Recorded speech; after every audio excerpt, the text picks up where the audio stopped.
Entonces, muy buenas tardes, muy buenos días, muy buenas noches, donde quiera que nos escuchen y nos visiten.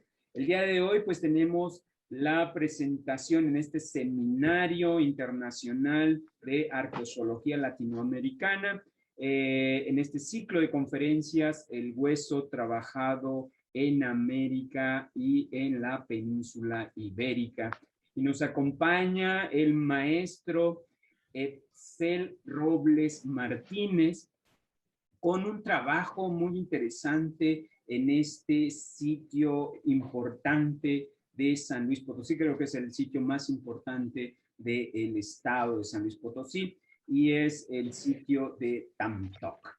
Y nos trae un trabajo que versa desde su licenciatura y que, bueno, ha sido yo creo que uno de los trabajos de referencia para entender cómo se ha movido la problemática del hueso trabajado en la región de la Huasteca. Y para eso me voy a permitir leer lo que es su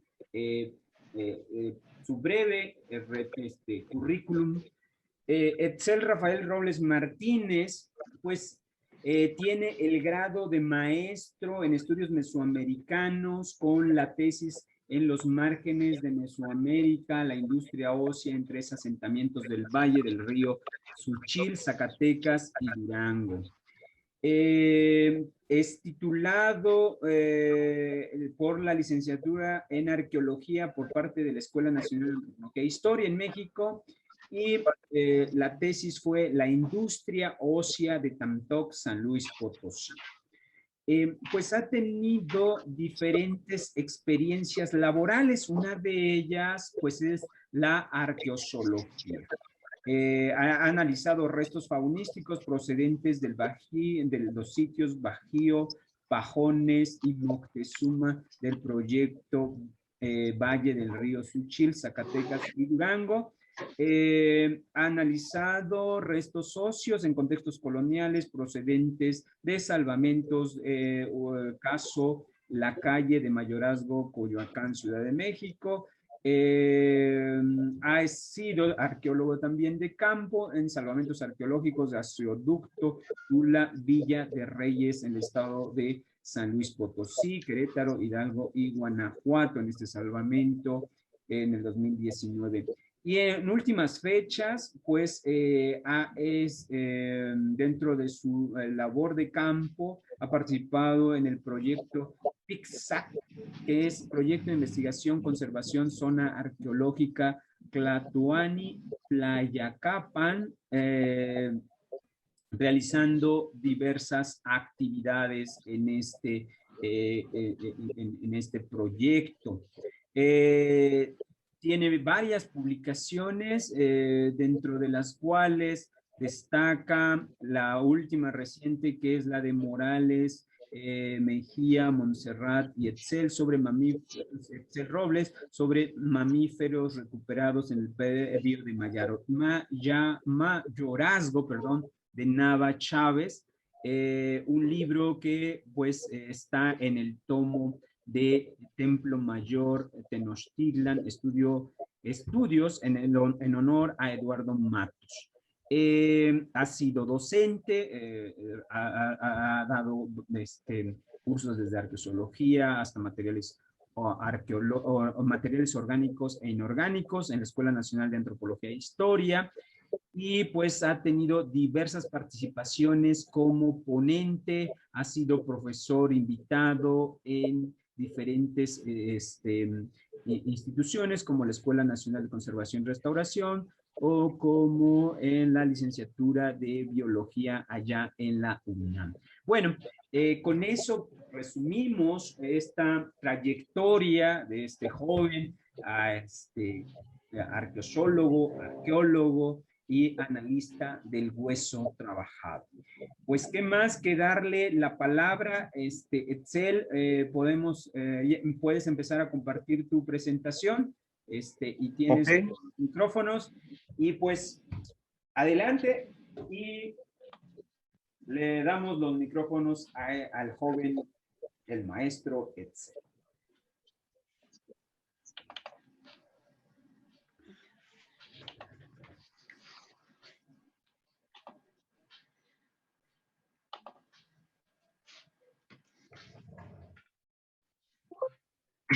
Hola, buenos días. Voy a presentar los artefactos de hueso de Tamtoc San Luis Potosí. Es el trabajo de tesis de licenciatura en arqueología, es de 2014. Se desarrolló en su mayor parte en el laboratorio de paleontología de la ENA, a cargo de Teutli Solano. Lo primero que podemos notar en la portada es un quechquemit de la Huasteca, donde se notan algunas imágenes, sobre todo de animales bordados ahí, y la imagen de un venado elaborado en diente. Aquí podemos ver cómo presenta las patas delanteras levantadas y las patas traseras apoyadas en la superficie, igual que aparece en el quechquemit, ¿no? Hablamos de una tradición de larga duración que se pudo apreciar en ese momento, y a partir de esta pieza es que nace el interés en desarrollar esta investigación. Tamtoc se ubica en la Huasteca Potosina. Se caracteriza por tener 6 grupos de grandes dimensiones y al interior de él 3 lagunas: la laguna de los Patos, la laguna de la Ceiba y la laguna del Tantoque. Podemos notar en la siguiente imagen cómo Tamtoc se encuentra delimitado por una herradura formada por los meandros del río Tampaón. Al centro se ubica la zona arqueológica de Tamtoc y en la porción norte lo que es el rancho Aserradero, que también tiene vestigios arqueológicos y que tuvimos la oportunidad de analizarlos. La apropiación de especies en el sitio de Tamtoc se hizo en varios ámbitos, destacando por supuesto el río, que es el río Tampaón, donde se aprovechaban tortugas como la Trachemys scripta, la Quinosternum, además de el catán, que fue ampliamente aprovechado en este sitio, y los huesos de rana, destacando la rana toro o rana catesbiana, que es uno de los hallazgos importantes de esta zona. También tenemos especies obtenidas mediante caza de jardín, como son las serpientes, las cuales llegan a los cultivos para aprovechar a los animales como los roedores que llegan a estar atraídos por el cultivo, y estos se alimentaban y bueno, a su vez eran cazados. También tenemos al armadillo, al tlacuache, a los conejos, al venado y al coyote. Tenemos otras especies de caza como el jabalí, que no se acerca tanto a los cultivos, sin embargo, era aprovechado en esta época. Y especies domésticas, como es el caso del guajolote y del perro, que van a estar presentes en el sitio y fueron aprovechados de manera constante. Además, tenemos especies alóctonas, que van a ser los tiburones, que encontramos vértebras convertidas en orejeras, como se puede apreciar en esta parte, y la figura del venado, elaborada en diente de un lobo. Esta determinación es de un cuarto premolar de los dientes carnaciales de los lobos. La identificación se logró gracias a la maestra Norma Valentín, quien nos asesoró en esta parte, ¿no? Teníamos una pieza muy trabajada que no lográbamos caracterizar y nos sugirieron ir al laboratorio de Moneda 16, donde está la otra parte de paleozoología, y ahí nos atendieron y nos ayudaron a identificar este material. Los usos de la fauna en Tamtoc son de 3 tipos, principalmente es el alimenticio, la materia prima y las ofrendas asociadas a los entierros. En el caso de las especies alimenticias, encontramos más de 20. Es algo muy importante porque habla de la riqueza faunística que tenemos disponible en la zona, dominando los restos de cánidos al establecer el número mínimo de individuos. Después sigue el venado, posteriormente el guajolote, el conejo, el catán, la tortuga casquito y la tortuga quicotea, ¿no? En menor medida tenemos restos de armadillo, tlacuache, pecarí y rana toro. Y finalmente los reptiles, la boa constrictor, iguana, víbora de cascabel, y al final de ellos encontramos la presencia de codornices. El uso de las especies como materia prima cambia radicalmente a lo que vimos de las especies aprovechadas como alimento. Ahora las especies dominantes van a ser el venado y los perros, y el guajolote, que estaba en tercera posición, ahora se ve desplazado, y tenemos un total de 149 piezas modificadas, ¿no? Las dos especies predilectas van a ser los cánidos para elaborar piezas ornamentales y el venado cola blanca para elaborar los artefactos utilitarios principalmente. En esta siguiente tabla lo que presentamos es un desglose de los elementos en la tipología, los ornamentales, dominados por los restos de Canis familiaris, convertidos en pendientes, y la parte final de esta presentación precisamente nos enfocaremos a esta producción de los pendientes de diente de Canis familiaris, ¿no? Y en la otra columna señalada con azul, lo que presentamos son la diversidad de elementos elaborados en huesos de venado cola blanca. Los principales huesos aprovechados en el caso de los venados van a ser las astas y los metacarpos, y en el caso de los perros van a ser los caninos. 20 caninos se identificaron, todos ellos convertidos en pendientes. Y finalmente tenemos el uso de la fauna como ofrenda en entierros. Estos entierros son de 2010, cuando a mí me toca participar como estudiante de la licenciatura en arqueología, y ahí podemos ver que en uno de los platos se depositó un guajolote completo como parte de una ofrenda alimenticia de este entierro, ¿no? Y igual en las diferentes ollas asociadas, al hacer la limpieza de materiales, se recuperaron algunos restos aislados, en su mayoría correspondiente a guajolotes. Ahora voy a presentar la fauna por cada uno de los grupos de Tamtoc, que en total son 7, más la parte correspondiente a Cerradero. Tenemos el grupo A, el cual se desarrolló durante el clásico y el posclásico. Cabe señalar que Tamtoc tiene una larga ocupación desde el preclásico hasta el posclásico, con algunos momentos de abandono. Aquí podemos ver que la mayor fauna recuperada en este sector, en el grupo A, corresponde a elementos alimenticios, dominando los restos de guajolote, conejo y venado. Sin embargo, se recuperaron algunas piezas trabajadas en perro, venado y algunos que se quedaron a nivel de mamífero por no poderse analizar de manera más precisa. La imagen que se acompaña a la tabla de elementos corresponde al levantamiento topográfico hecho por el maestro Javier López Camacho, donde se ven los diferentes edificios de esta plaza, que es el grupo A. Posteriormente tenemos el grupo B, el cual aparece hasta el posclásico. Se trata de un conjunto de unidades habitacionales, como si fueran departamentos en este sentido. Ahí tenemos una gran cantidad de restos de guajolote y de perro, lo que parece que los están domesticando en esta área. En esta área debemos tener la parte de crianza. Como repito, aparece hasta el momento del posclásico.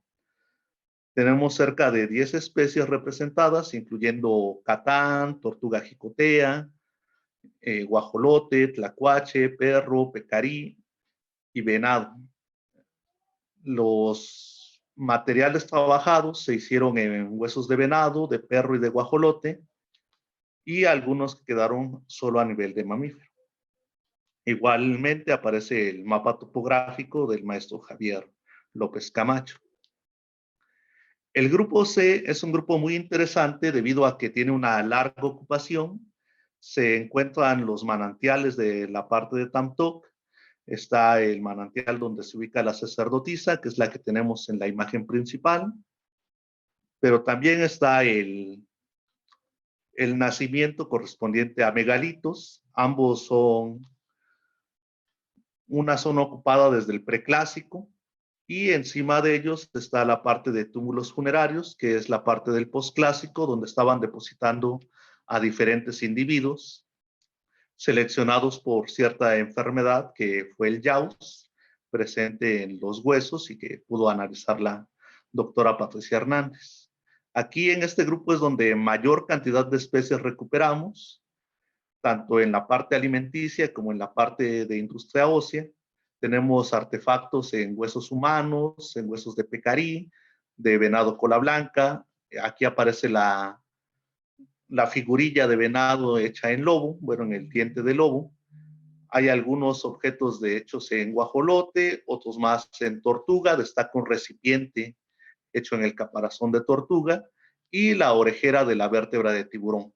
Si vemos en este grupo es donde aparecen los materiales alóctonos, que es el tiburón y el lobo, que le da un mayor rango de importancia y prestigio a esta zona, a estos materiales, ¿no?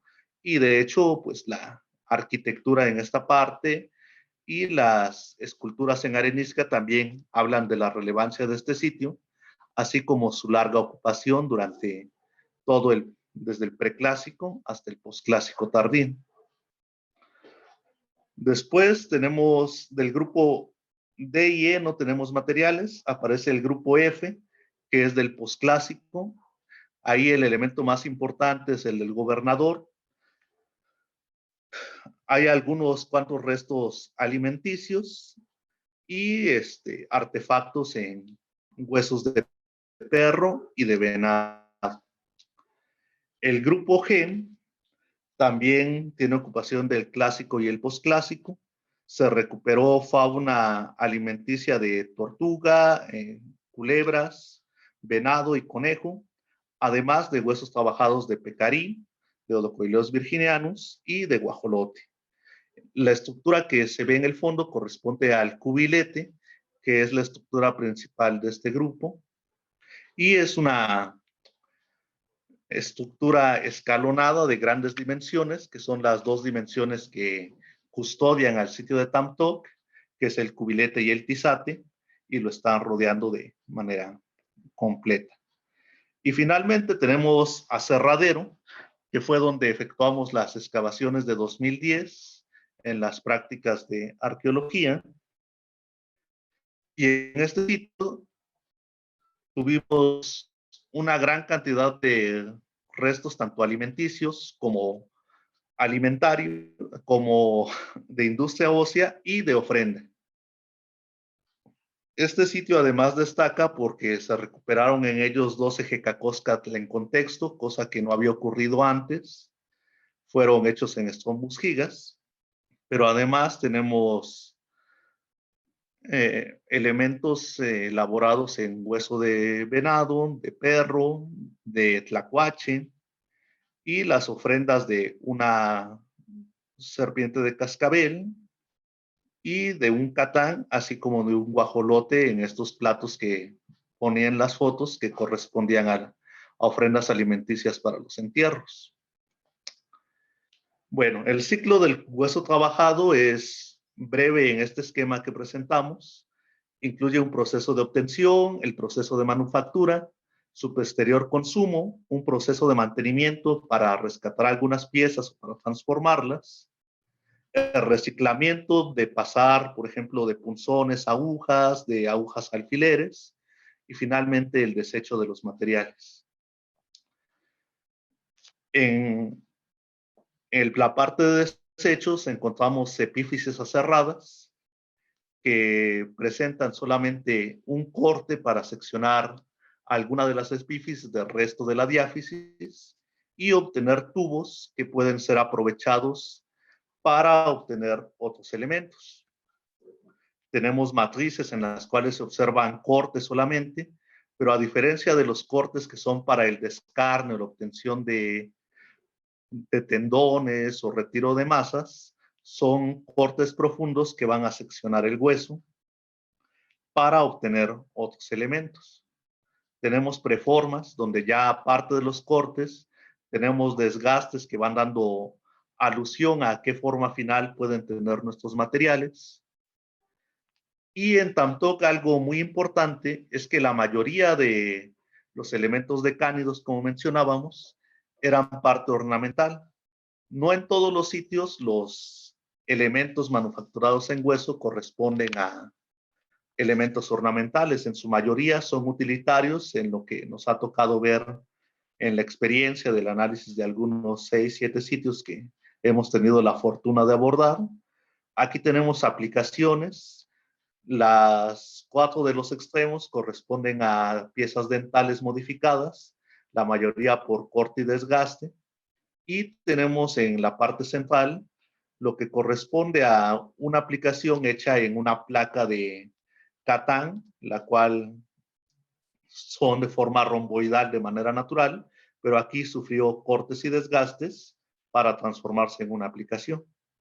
También tenemos cuentas para formar collares, la mayoría de ellos elaborados en radios de guajolote, aunque también tenemos algunas otras de otras especies, incluyendo alguna pieza de conejo.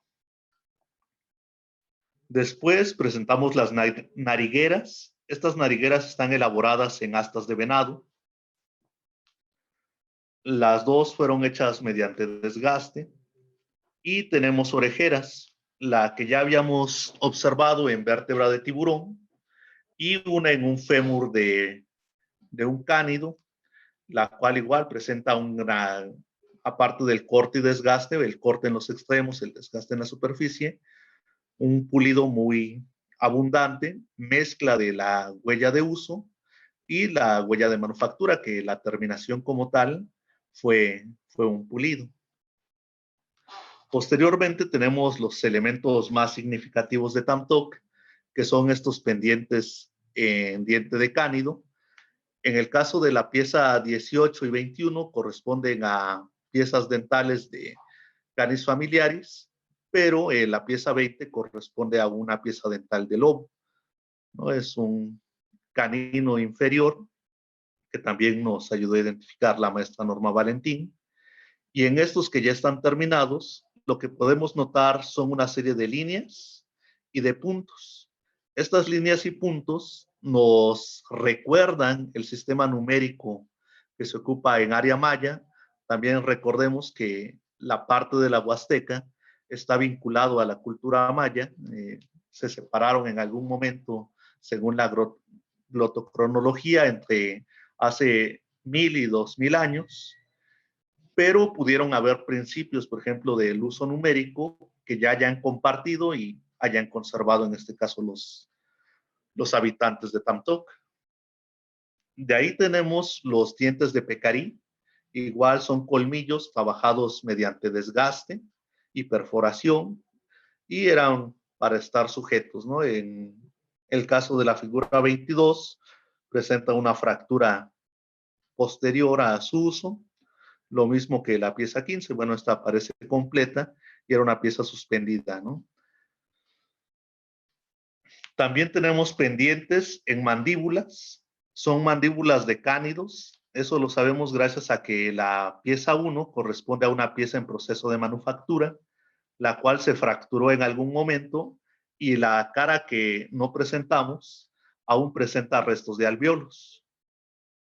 En el caso de la figura 2, es la misma matriz que la figura 1, una mandíbula de cánido, que aún conserva el canal donde van los alvéolos. Y en el caso de la 38 es una mandíbula de un tlacuache recuperada en aserradero, que también presenta un desgaste y un pulido bastante intenso y una perforación irregular que se estaba fabricando al momento de fracturarse esta pieza. De ahí tenemos materiales utilitarios que son muy abundantes en el sitio. De las 149 piezas recuperadas acá, 100 corresponden a elementos utilitarios. Destacan las agujas, que tenemos agujas para engarzar, como la número 48, la cual es para precisamente engarzar cuentas, ya sea de hueso o de lapidaria. No hay que reconocer que en el sitio de Tamtoc también ya se han detectado las áreas donde se estaban haciendo las cuentas de calcita sobre todo. Y también tenemos agujas algodoneras y agujas curvas que pudieron ser utilizadas para actividades como obtención de fibras a partir de magueyes, ¿no? Tenemos alfileres de algodón, que también fueron abundantes en el sitio. Tenemos algunos punzones. En el caso de la pieza 49, está cubierta de un material que puede ser chapopote por la consistencia y la coloración, el cual es citado en algunas obras que estas piezas eran reforzadas con chapopote para el desmembramiento de cuerpos, ¿no? Pudieran ser de animales de mayor tamaño, como el venado, al momento de tener que fracturar articulaciones como la rodilla, o en el caso de haber habido sacrificios humanos en este sitio. También tenemos lo que son cucharas. Solamente encontramos el cuerpo de las piezas o piezas modificadas. No tenemos alguna pieza completa, pero se nota la parte de la canaladura en la pieza 53, y la pieza 95 es un punzón modificado de lo que en su momento también fue una cuchara. Tenemos espátulas en este caso, que fueron utilizadas posiblemente para el trabajo del papel. Además tenemos escariadores, que son piezas para amplificar las perforaciones. Pudieron ser utilizados en otras actividades económicas, por ejemplo, la producción de cuentas de materiales suaves como la calcita. Y tenemos un mango, que es una reutilización de una epífisis cerrada, simplemente al corte irregular y a la fractura se le hizo un desgaste y posteriormente un pulido, y aquí debió estar enmangado otra pieza que desafortunadamente no la lograron recuperar en contexto, pero tenemos también el empleo de huesos como mangos. Los más abundantes van a ser los punzones. Aquí presentamos diferentes elementos fracturados de punzones. Casi no tenemos piezas completas. Y tenemos un omichicahuistli también en proceso de manufactura. Si notamos, las incisiones son someras, aún no se han terminado y las tenemos de manera incipiente. Este es un radio de venado. Tenemos percutores para la lítica tallada en astas de venado, las cuales tienen como modificación microscópica la inserción de restos de fragmentos de obsidiana que se estuvieron modificando en el área. También tenemos estas piezas que tienen un filo cortante, pudieron ser empleadas para rasgar fibras verdes, como el izote, y finalmente una serie de retocadores hechas en astas de venado, igual para la lítica tallada. Se recuperaron además unos silbatos que pudieron ser empleados en ceremonias. Y bueno, la interpretación de los punzones está vinculada a un análisis etnográfico donde se nos plantea el uso de punzones como piscadores. Estos piscadores que se muestran aquí son de la colección etnográfica del Laboratorio de Paleoetnozoología, de la documentación de una exposición donde se hablaba de la agricultura en la Huasteca, donde son muy comunes todavía en día el uso de estos punzones, tanto en tibiotarsos de guajolotes, como se puede apreciar acá, en carrizo y en huesos de venado. Ahora, para cerrar la exposición, vamos a presentarle el proceso de elaboración de los pendientes en diente. Empieza con la obtención de materia prima, ya sea por caza o domesticación, en el caso del pecarí y los cánidos.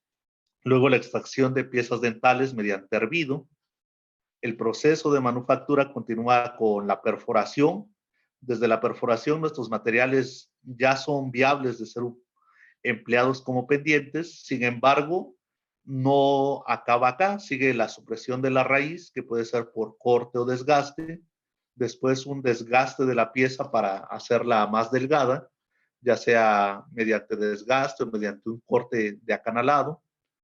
Y finalmente la decoración por incisiones tanto rectas como circulares, y finalmente el pulido de las piezas. Las primeras piezas que presentamos, lo único que presentan, como habíamos mencionado, es la perforación. Desde aquí ya es viable ser usados como pendientes. Sin embargo, esto continúa, ¿no? Incluso vemos que en la pieza inferior hay una fractura de la perforación original y se hace una segunda perforación para recuperar este elemento. Podemos ver con el microscopio electrónico cómo se notan unas líneas muy definidas en las piezas arqueológicas. Esto es producto de el empleo de rocas sólidas.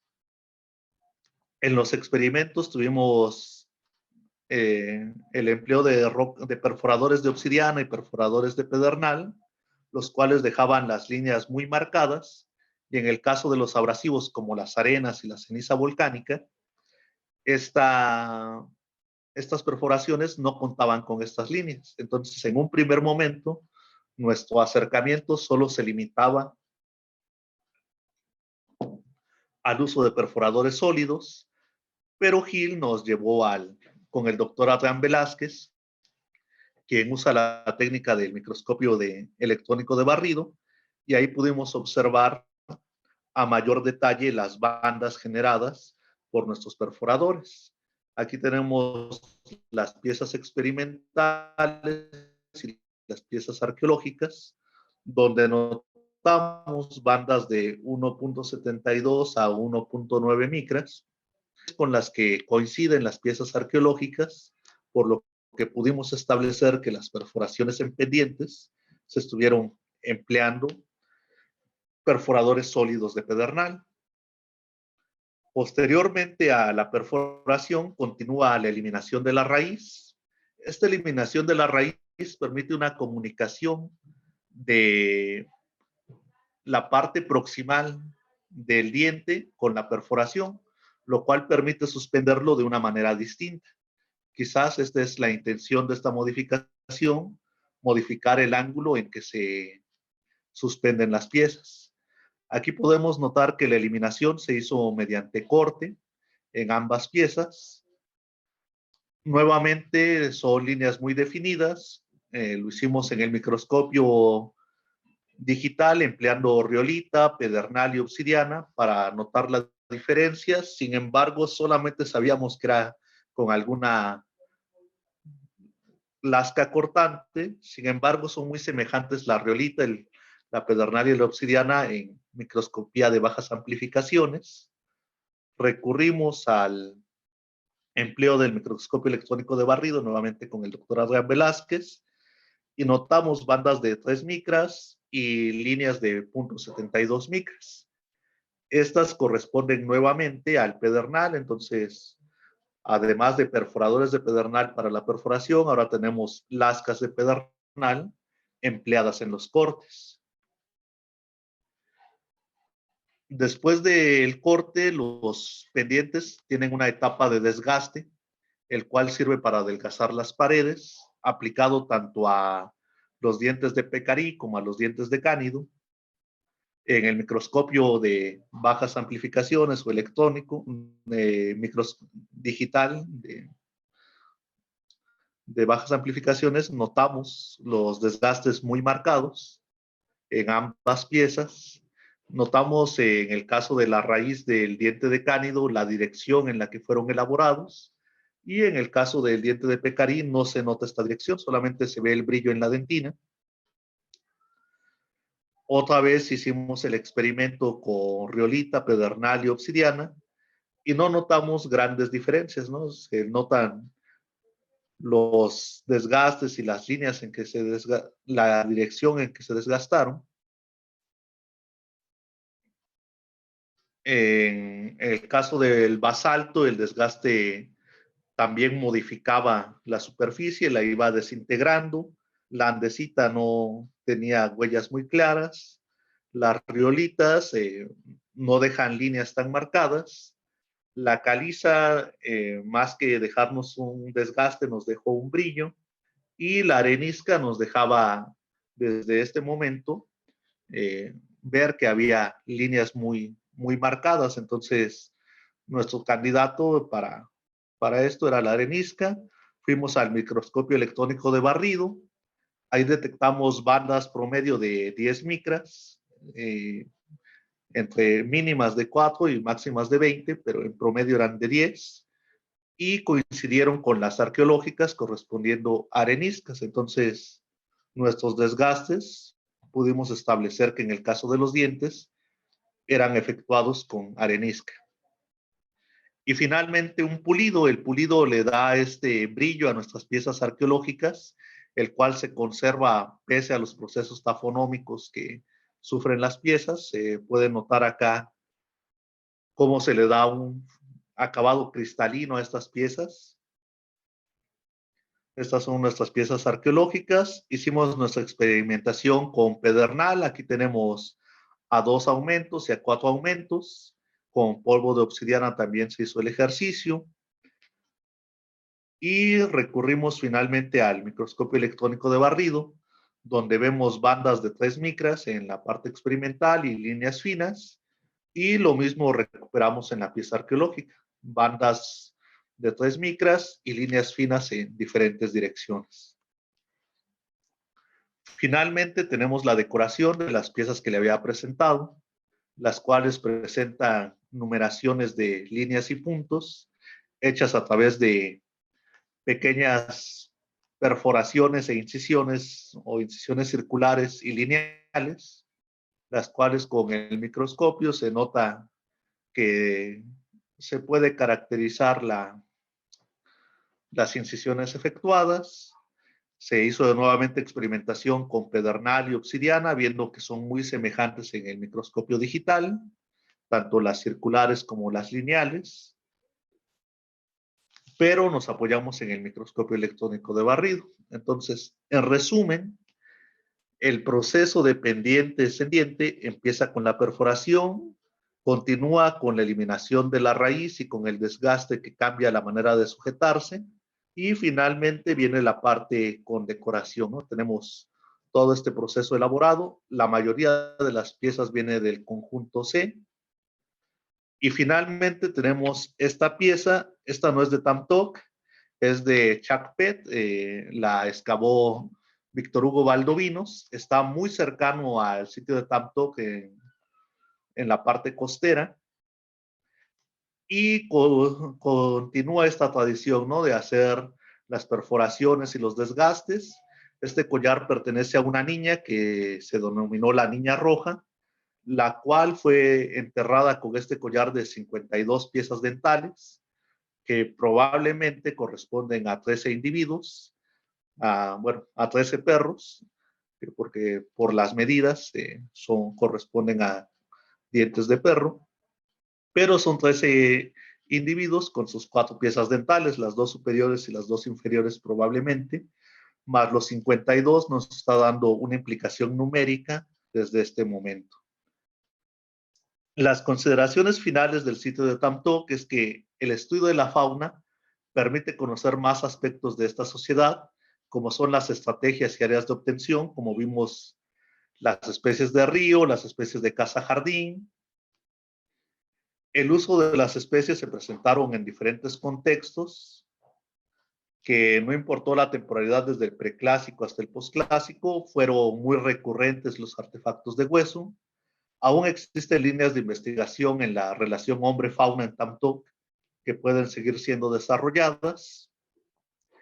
Y finalmente me queda agradecer al maestro Guillermo Córdoba y a la maestra Estela Martínez, directoras del proyecto Origen y Desarrollo del Paisaje Urbano de Tamtoc, quienes nos llevaron a excavación en 2010 y posteriormente alentaron al desarrollo de esta tesis, al biólogo Carlos Teucli Solano, encargado del Laboratorio de Paleoetnología de la ENA, donde se desarrolló la gran parte de esta investigación, a Gilberto Pérez por ser el director de la investigación e invitarnos a este seminario, a la bióloga Norma Valentín Maldonado por ayudarnos con la identificación de piezas que habíamos dejado pendientes y por integrarnos al proyecto Huellas de Manufactura de los Artefactos de Hueso del México Prehispánico, que nos permitió obtener imágenes con microscopio electrónico de barrido.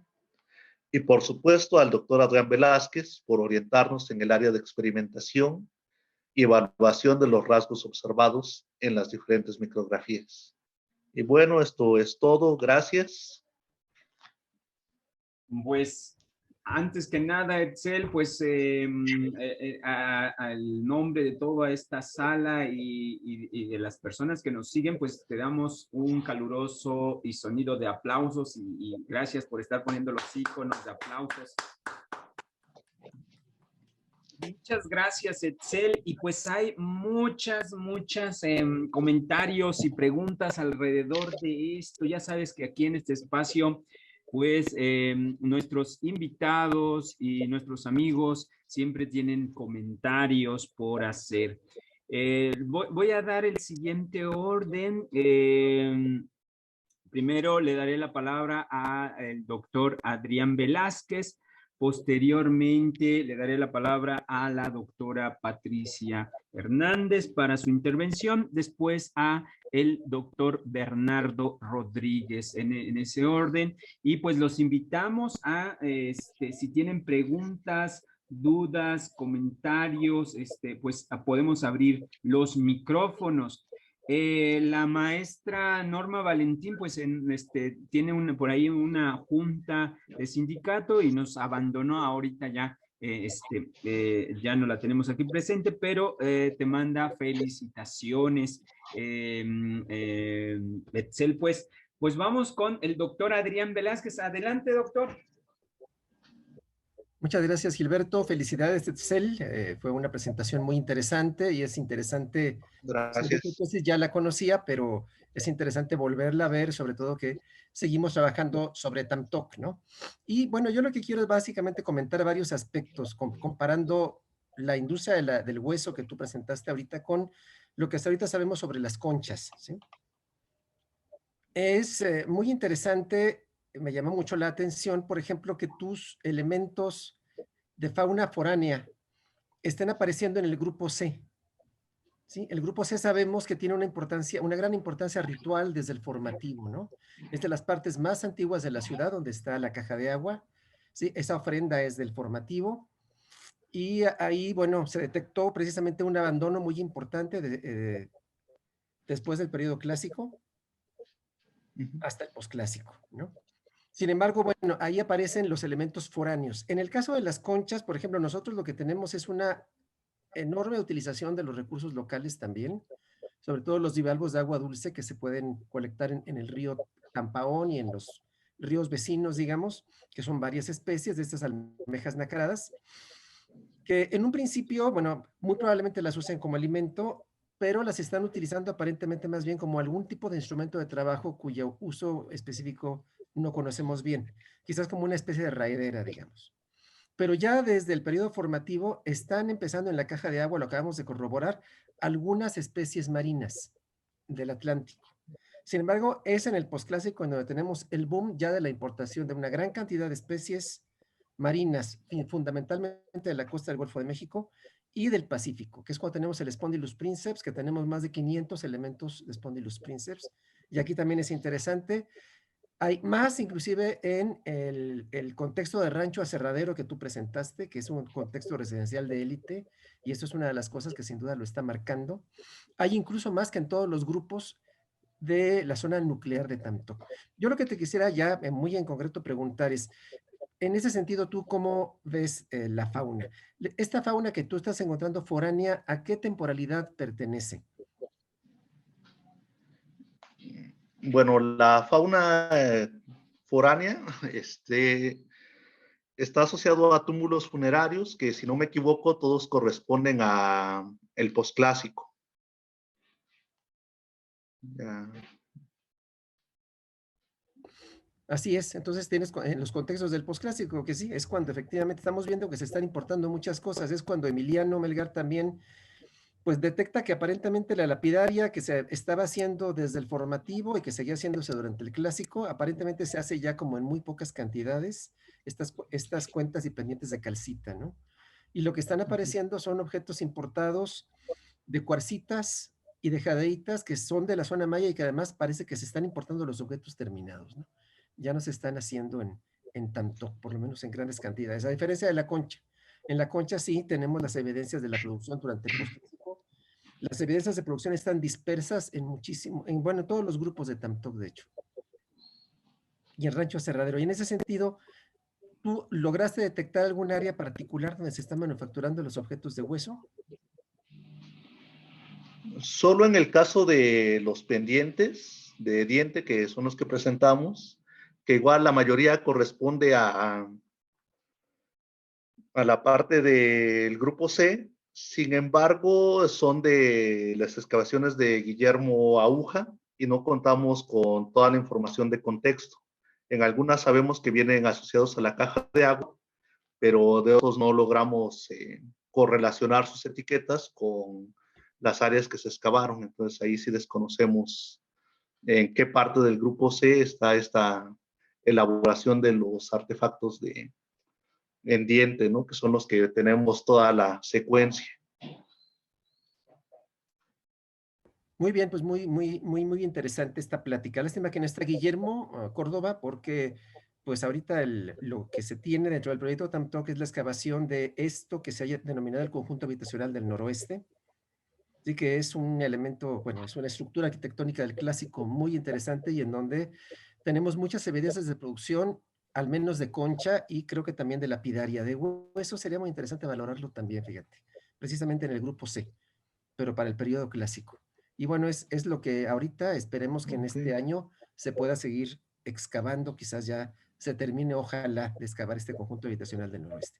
Bueno, yo podría seguir comentando y preguntándote muchas cosas, pero prefiero mejor darle la palabra a Pati Hernández. Muchísimas gracias por tu conferencia y felicidades. Gracias, gracias, doctor. Pues muchas gracias y pues regresamos entonces. Etzel, estás en Oaxaca, ¿verdad? ¿Desde dónde estás? No, estoy en la Ciudad de México. Ah, estás en la Ciudad de México. Bueno, pues entonces nos conectamos de Ciudad de México hasta con la doctora Patricia Olga Hernández. Pues muchísimas gracias por estar aquí con nosotros, doctora. Y me imagino que está desde Sonora o Ciudad de México. Desde Sonora tenemos nuestra conexión. Pues adelante, doctora. Pues muchas gracias. Edsel, yo conocía parte de tus datos en bruto con una serie, o sea, de listados que nos habías dejado de fauna que se había podido identificar, pero esta presentación, la verdad es que es muy provechosa en este momento en que estamos analizando nuevos datos del proyecto Tamtoc.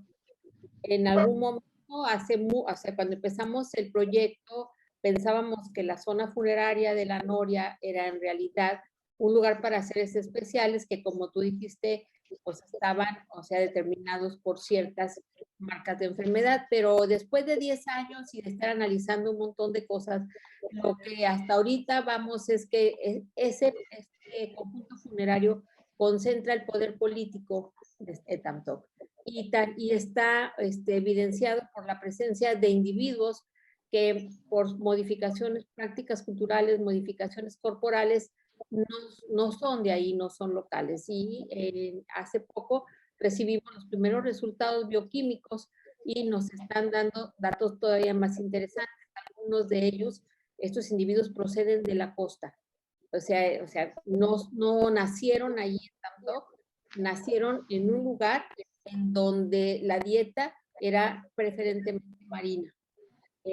Posteriormente se trasladaron ya al final de la adolescencia, de acuerdo a los análisis, hacia Tamtoc, donde murieron. Y obviamente están las huellas isotópicas de los diferentes planes de alimentación. Mi pregunta concreta es, en el caso del tiburón que estás tú identificando, o sea, ¿se puede identificar de dónde es, si es desde el Golfo o es del Pacífico?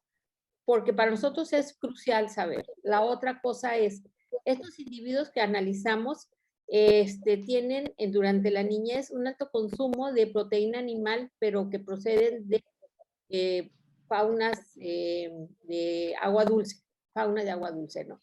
Yo me acuerdo que en la excavación que tú participaste en el 2010 identificaron algunos peces de agua dulce, pero yo no sé si también entre lo que tú has identificado corresponde al grupo C, hay especies de agua dulce que sean para consumo, que tengan evidencias de haber sido consumidas, bueno, que hayan aparecido. En fin, para nosotros en este momento, todo lo que tú puedas decir de qué se alimentaban estos señores, principalmente el clásico, que es donde más tenemos evidencias, o sea, tenemos más entierros, pues la verdad es oro molido, porque empiezan a empatar los datos bioquímicos con la evidencia arqueológica. O sea, bueno, sabemos por etnografía, incluso en población contemporánea, el alto consumo de especies de agua dulce que todavía tiene la población. Bueno, puede ser incluso de orígenes muy antiguos, ¿no? El maíz, pero hay otro tipo de fauna y de animales que están identificados también ahí. Me sorprende el alto consumo de venado, pero yo pensé que el venado era más ritual.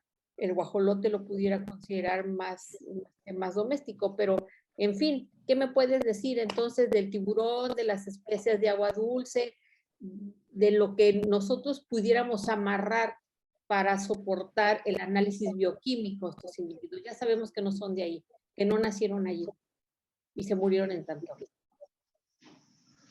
Ok, en el caso del tiburón, como la pieza está modificada para ser una orejera, no fue, pues sí, no tiene más rasgos diagnósticos para precisar de qué especie es y determinar de qué costa proviene.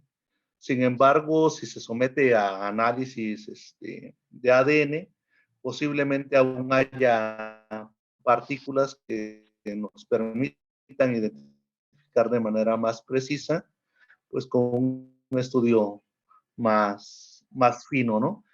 En las dos tortugas, Quinosternon itachemis, la tortuga casquito y la tortuga jicotea, y además hay abundantes restos de catán, de peje lagarto, y de bagre, ¿no? Que es el Ictalurus, que fue muy común en la zona arqueológica. Nosotros no recuperamos tantos restos de peces, sin embargo, Streser-Pean, que es el primero que analiza el material de este conjunto, sí detecta una abundante cantidad de bagre, ¿no? en esas especies.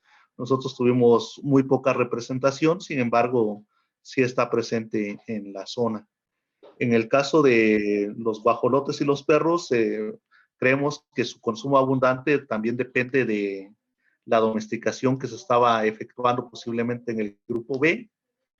Y el caso del venado, pues la misma abundancia en la zona es lo que hace que esté muy frecuentemente en los contextos, ¿no? Tanto de desechos de alimentos como de industria ósea. Ok, una última pregunta. ¿Los restos de venado están cocidos o están quemados? Tenemos de tanto hervidos como quemados.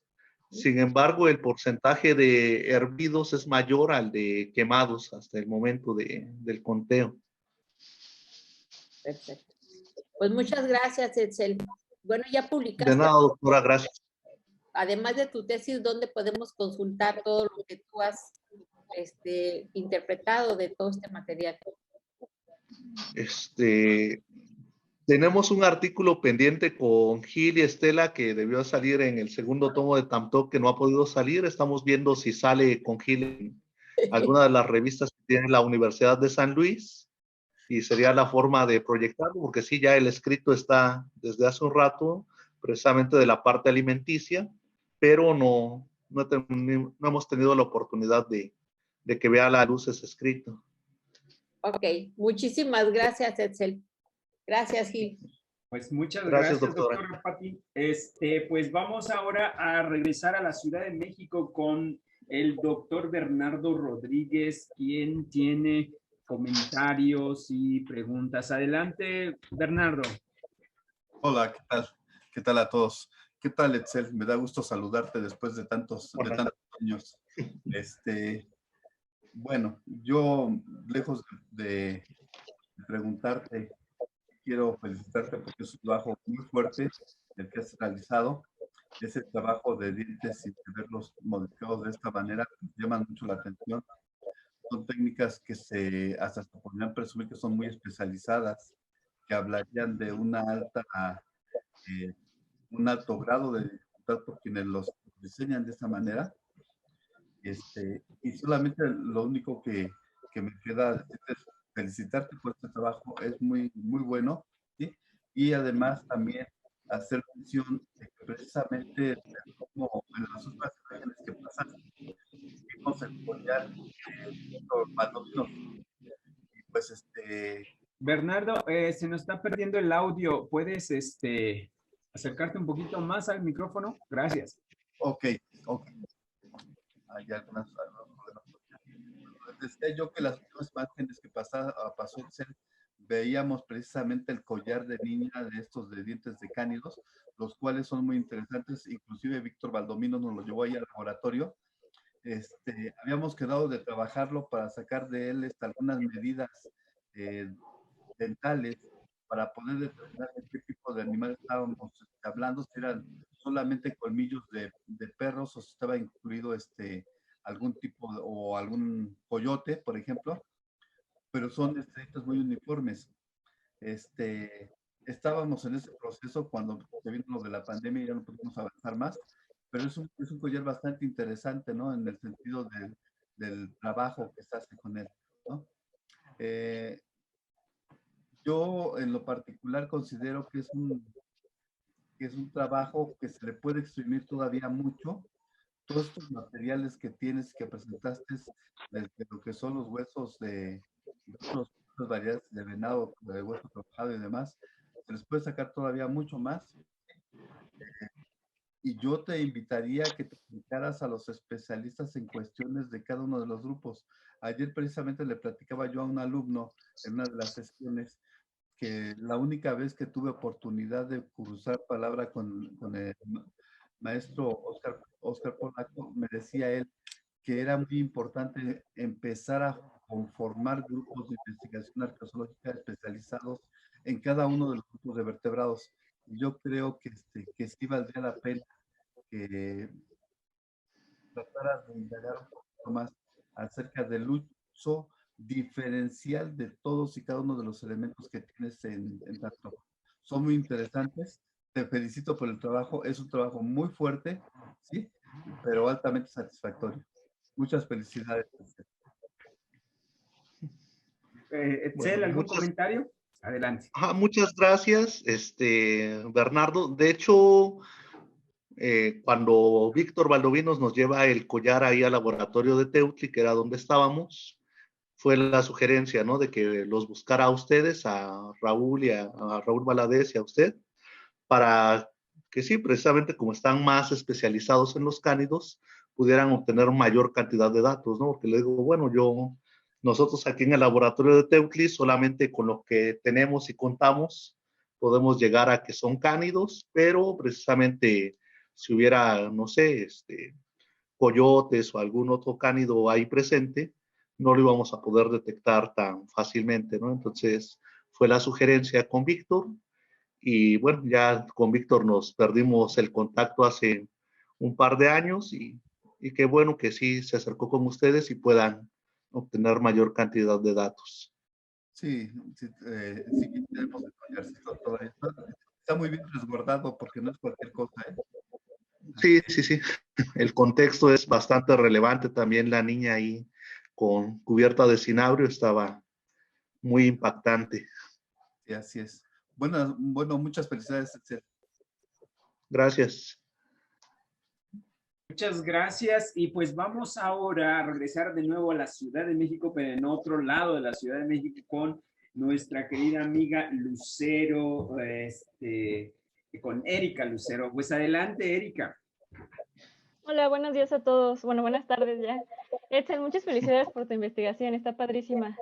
Yo tengo unas dudas, justo de estos pendientes de cánidos, ¿en qué contextos los encontraste? ¿O los encontraron? Ok, los pendientes vienen de dos contextos principalmente. El primero es la caja de agua donde está la sacerdotisa del grupo C, que es la diosa lunar muy, muy famosa de Tamtoc.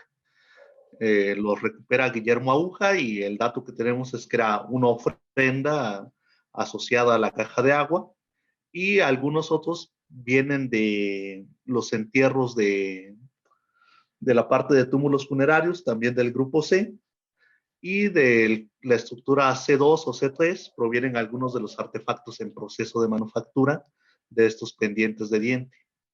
Muchas gracias. Y otra duda, mencionaste también que en los contextos funerarios había ofrendas de comida y había guajolotes. ¿Estaban los guajolotes completos y tienen tratamientos térmicos? Sí, en el caso de estos elementos nos tocó verlos en 2010 en el Rancho Aserradero. Estaban depositados sobre platos extendidos. No están los individuos completos, están el 75% del esqueleto si dibujamos un diagrama. Faltan algunas costillas, parte de la quilla, algunas falanges están ausentes, pero en general se puede identificar todo el individuo. Sí presenta alteración térmica, en este caso hervido, pero además tienen una peculiaridad los huesos de Tamtoc, presentan una ligera capa blanca con pigmento azul o pigmento rojo, el cual se degrada muy rápido una vez que son excavados, ¿no? No pudimos caracterizarlos porque una vez que pierden la humedad, estos colores se pierden, pero tenían una pequeña capa blanca como si fuera una barnizada, con tonalidades azules y rojas de los restos alimenticios. También había unas vértebras de serpiente que fueron depositadas en estos tipos de platos. ¿Y también tenían, parecían hervidos?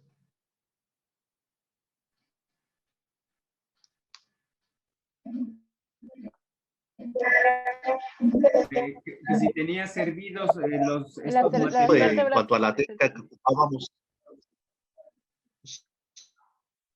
perdón, Etzel, no se escuchó lo último. No estaban lo... hervidos, era paso de luz blanca a través de los huesos. Creo que se corta. Sí, Creo los que, bueno, teníamos hervidos. Ajá.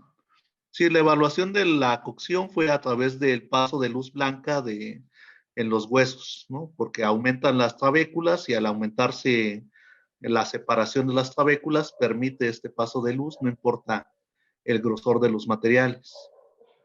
¿y hay alguna publicación respecto a estos entierros? ¿Y las ofrendas? En el libro de Tamtoc están publicados los entierros por parte de los antropólogos físicos y ahí integran todo el contexto y la interpretación de ellos. Muchas gracias, Etzel. De nada. Muchas gracias. Pues eso va la pregunta para la doctora Patti. Doctora Patti, ¿en dónde podemos observar mejor los estudios de los entierros de Tamtoc? Una parte está publicada en el libro, en el primer libro sobre Tamtoc, que fue en 2012, que se llama Tamtoc, esposo de una sociedad urbana, que está editado por el doctor, por Guillermo, por Estela y por mí, pero con la colaboración de todos los que han participado en algunos momentos en este proyecto. Después hay algunas cosas que están publicadas en Anales de Antropología y en Anales de Antropología hay algunas cosas y se acaba de publicar también por parte de la Fundación Esther un libro que resume todos los trabajos que se presentaron en un congreso en la Huasteca en 2018.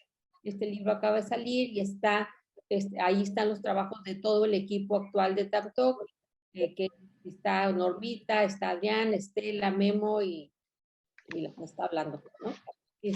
Bueno, pero pues para cualquier cosa se pueden comunicar conmigo a través del correo electrónico, no hay ningún problema. Muchas gracias. ¿Nos lo podría escribir, doctora Patti, aquí en el chat? Sí, claro. Muchas gracias. De nada. Muchas gracias. Pues, Etzel, tenemos varias preguntas, comentarios, y ahorita le doy la palabra a Yael. Me regreso aquí al chat para ver algunas de los comentarios. Guillermina pues felicita la investigación, nos dice que Guillermina nos dice que pues tuvo la oportunidad de conocer el laboratorio del profesor Teutli, pues es un área muy importante y rica. Bueno, pues yo les pido que si ya la doctora Patti nos deja aquí su correo, ahorita se los voy a enviar a todos, pues los invito a pues seguir participando en este diálogo y pues antes de ceder la palabra a Yael, yo tengo una pregunta para Etzel. Etzel, en este trabajo y en los trabajos posteriores que fuiste realizando, ¿cuál es la importancia o la relevancia, ahorita que está aquí el doctor Adrián, de esta metodología del microscopio electrónico de barrido? ¿En qué te ha servido?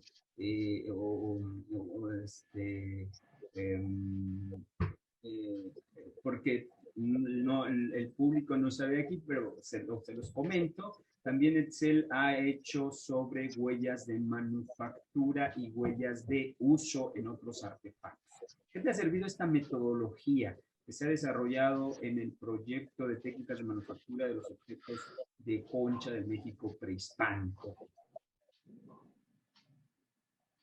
Adelante. Bueno, pues esta metodología es muy útil debido a que los rasgos que te permite medir son mucho más finos, llegando a niveles de micras, lo que permite caracterizar mejor y separar los elementos, ¿no?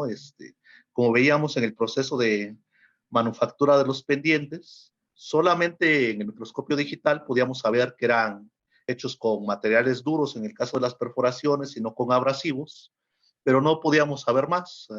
Era nuestra interpretación original con el laboratorio de Teutli. Después nos da, bueno, tú nos comunicas con Normita y con el doctor Adrián, y ahí ellos con todo lo que ya tenían desarrollado, con todos los experimentos que tienen de respaldo y toda la experiencia que han generado, primero saber con qué puedes experimentar para ver qué herramientas están empleando y después caracterizar estas herramientas e identificarlas en el contexto arqueológico es muy sorprendente, ¿no? Es muy impresionante poder tener ese grado de precisión y la información que nos da pues es mucho más precisa, ¿no? Nos habla de estilos tecnológicos, de tradiciones que comparten en ciertas regiones o solo cierto sitio, o materiales foráneos, en este caso, no solo por las especies, que fue lo que nosotros detectamos, sino también la manufactura de las piezas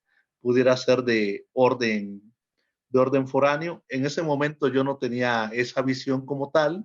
Si hubiera tenido ese aprendizaje que adquirí posteriormente, hubiera explotado más lo del microscopio electrónico de barrido, hubiera hecho polímeros a casi todas las piezas. Digo, solo tenemos 149, era viable hacérselo a todas las muestras. Y solo elegimos las piezas como más significativas, las más relevantes, pero pudimos haber tenido, no sé, unas interpretaciones más finas de cómo era el estilo tecnológico de todos los artefactos de ahí, de Tamtoc, y cuáles eran las piezas foráneas y si eran manufacturadas fuera del sitio, ¿no? Y en el caso de huellas de uso, ¿en qué te ha apoyado? Yo sé que este trabajo de huellas de uso no lo hiciste en este sitio, pero lo hiciste en otros. ¿Cómo lo enfrentaste las huellas de uso? Bueno, caracterizar huellas de uso fue muy complicado. Digo, en el caso de huellas de manufactura ya teníamos el antecedente de que estaban elaborando el proyecto de técnicas de manufactura del doctor Adrián Velázquez. Y pues sí, fue complicado en un principio irnos familiarizando, pero en el caso de huellas de uso, la sobreposición de huellas de manufactura con las huellas de uso, el grado de conservación de los materiales, pues sí, aprovechamos la base que ellos tenían, Sin embargo, sí fue un proceso difícil. No todas las huellas fueron caracterizadas de manera precisa. Algunas fueron desechadas después de experimentos y todo eso, porque no tuvimos elementos que nos permitieran cotejarlas. Falta mucho en ese sentido. Apenas estamos trabajando, son pues los avances iniciales. Consideramos que sí se puede hacer mucho en un futuro. Hasta el momento nuestras huellas de uso son las que se lograron caracterizar, son trabajos en cerámica, en piel, en pescadores de mazorca, en deshojar hojas verdes. Sin embargo, no podemos precisar qué hojas verdes están deshojando, por ejemplo, o si la mazorca se está efectuando en mazorcas secas, en mazorcas verdes. O sea, todavía hay mucho trabajo que realizar, sin embargo, es una muy buena base para poder ir caracterizando en un futuro todo lo que es huellas de uso. Pues muchas gracias, Excel. Y bueno, le vamos a dar la palabra a Yael. Yael, puedes abrir micrófonos. Nos vamos hasta Chiapas, ¿verdad, Yael? Estamos desde Así Chiapas. es. Adelante. Así es. ¿Qué tal? Buenas tardes a todos. Saludos. Excel, muchas felicidades por tu trabajo. Te mando Gracias, un enorme abrazo. Qué gusto verte. Y yo más que una pregunta, lo que me gustaría saber es tu experiencia. Si algo ha quedado muy claro en tu trabajo es que es muy importante también la experimentación en la arqueología. Y en ese sentido, me gustaría saber cómo gestionas tú o cómo consigues materiales actuales para hacer los estudios experimentales. Si bien están los que presentaste que se siguen utilizando en la región de la Huasteca, a lo mejor, no sé, buscas en otras colecciones o yo qué sé, ¿no? ¿Cómo haces para obtener materiales para la experimentación? Pensando sobre todo que a veces este tema de las especies, que las restricciones a tener huesos o no, que a veces puede ser un poco delicado, ¿no? Bueno, en el caso de los cánidos, pues no tuvimos ningún problema porque el laboratorio de Teutli lo que tiene es una colección básicamente de fauna reciente, que es con la que se le enseña a los alumnos a la identificación de los restos óseos, principalmente perros y res, borrego, y precisamente los experimentos de venado fueron sustituidos en muchas de las ocasiones por huesos de borrego.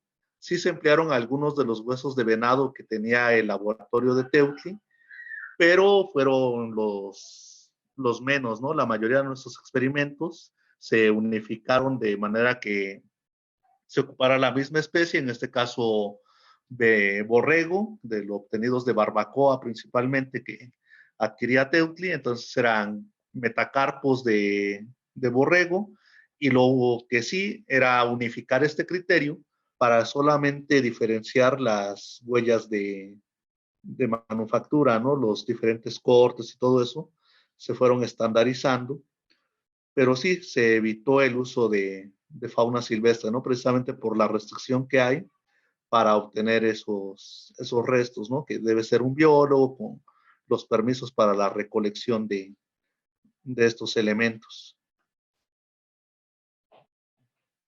Muchas gracias, saludos. De nada, Yael, saludos. Pues gracias, Etzel. Pues también nos queda otra pregunta de tu trabajo.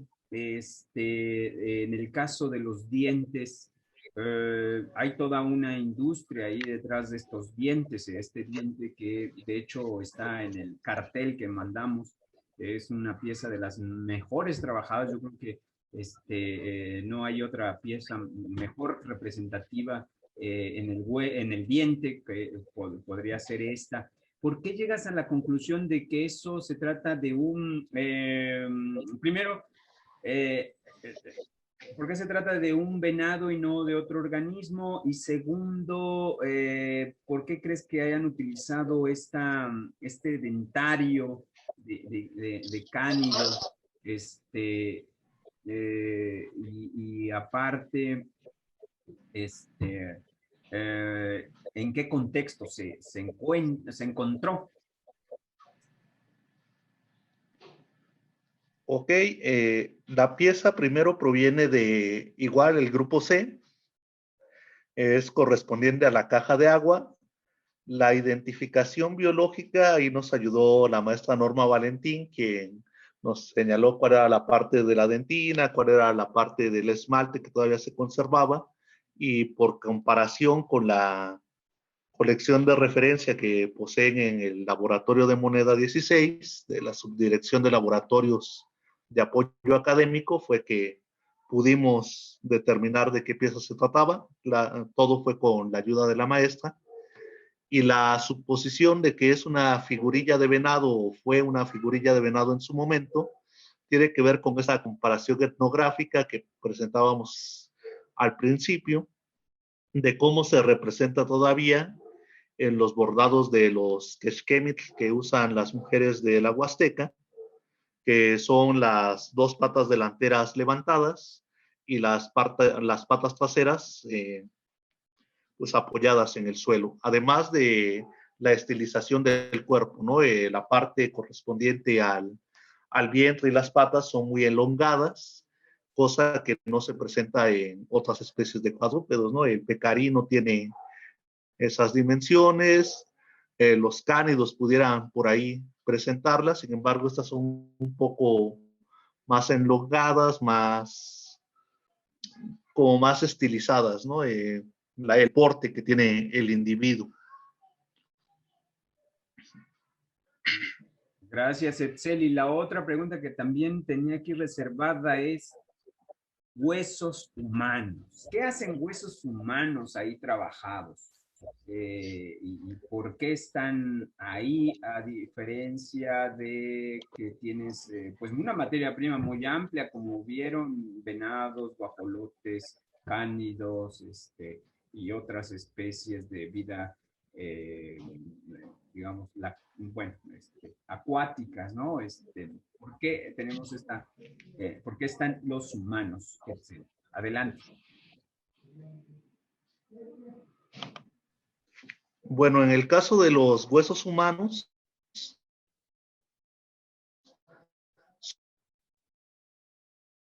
ya se nos quedó, Etzel. solamente se contaron con 3 elementos. Trata de cinceles. Mande. Son cinceles de huesos humanos. Fueron elegidos por el grosor de la cortical, sobre todo, para trabajar materiales más blandos, ¿no? Solamente tenemos 3 piezas y es todo lo que se recuperó en este momento de hueso humano. Sin embargo, al seguir explorando el sitio, al ser huesos largos y de corticales gruesas, es muy posible que se sigan ocupando, ¿no? Como materia prima.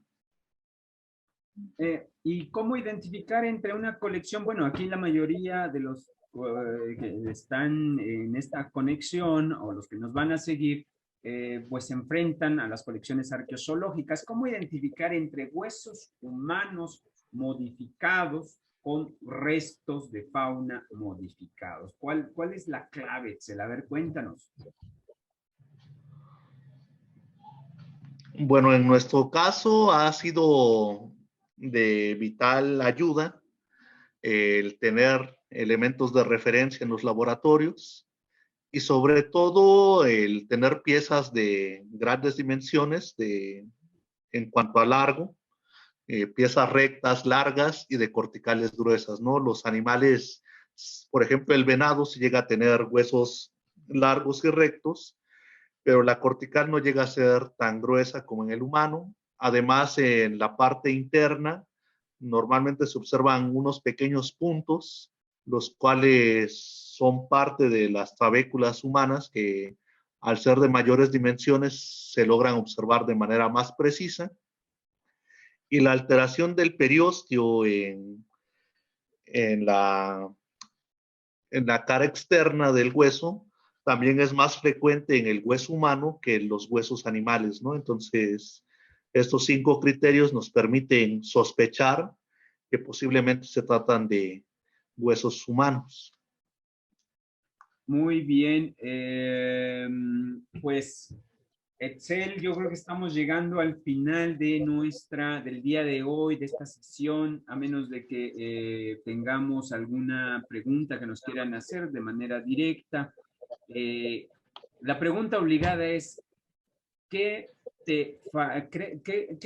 crees que te faltó en este trabajo? Que, como bien lo mencionabas, fue un trabajo de licenciatura, fue un trabajo donde fueron los primeros acercamientos hacia la tipología, hacia las huellas de manufactura, hacia estos contextos. Sabemos que el proyecto de Tamtoc sigue produciendo y bueno, aquí tenemos una buena parte del grupo que conforma este proyecto. ¿Qué más te gustaría hacer en el proyecto Tamtoc?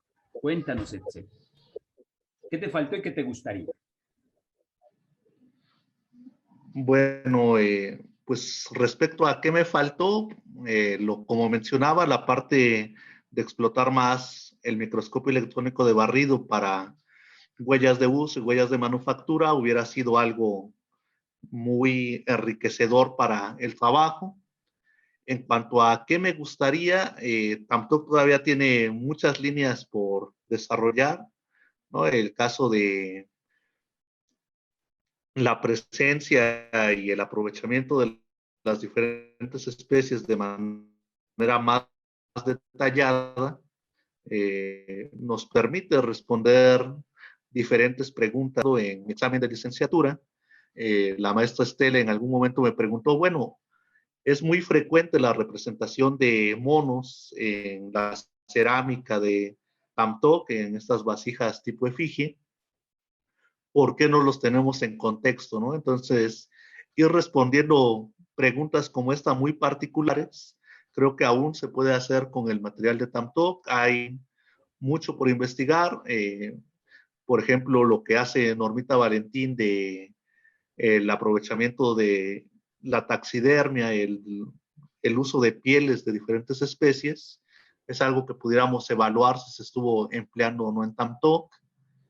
Y pues sí, dependiendo las preguntas que podamos plantearnos, aún hay mucha tela de donde cortar de el material faunístico de Tamtoc, ¿no?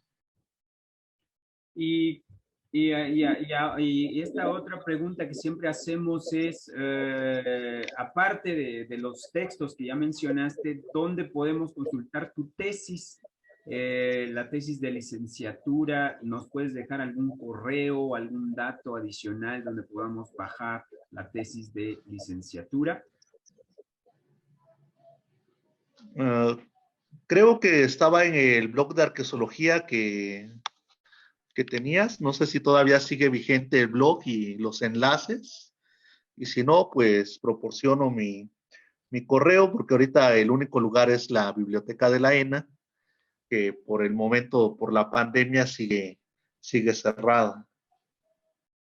Sí, efectivamente la tenemos por ahí toda, el blog sigue vigente, que es Arqueozoología, Fauna Prehispánica de México. Es un blog que ya tiene más de 7 años en línea, entonces podemos consultarla por ahí. Y sí es importante que nos puedas proporcionar tu correo para que las personas o los interesados en diferentes áreas, en este caso que estábamos viendo hueso trabajado en estas regiones muy norteñas, te puedan escribir.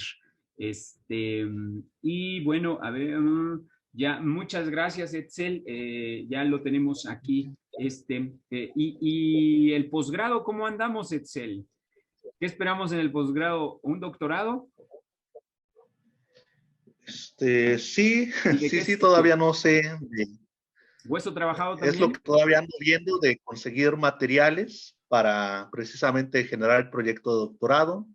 Ahorita no tengo ninguna colección a la mano que pueda utilizar, entonces Pues, todavía no hemos desarrollado un proyecto. Seguramente la maestra Estela y el maestro Memo pues tienen ahí las puertas abiertas. No sé, yo lo digo porque pues los conozco y aparte pues conocen tu trayectoria y seguramente le puedes dar continuidad a esto que nos comentaste.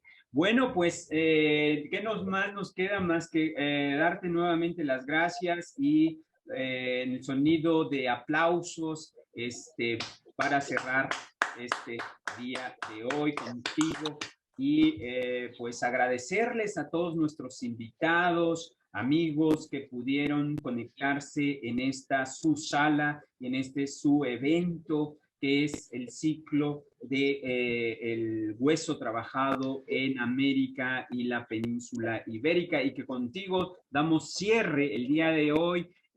Cerramos también el ciclo y vamos a abrir próximamente, voy anunciando que vamos a abrir un ciclo de conferencias de la arqueozoología que se desarrolla allá en la región de Perú, Ecuador y Bolivia. Muy interesante con nuestros amigos sudamericanos. Nos van a presentar una serie de conferencias y esto iniciaríamos prácticamente pues ya casi a mediados de junio.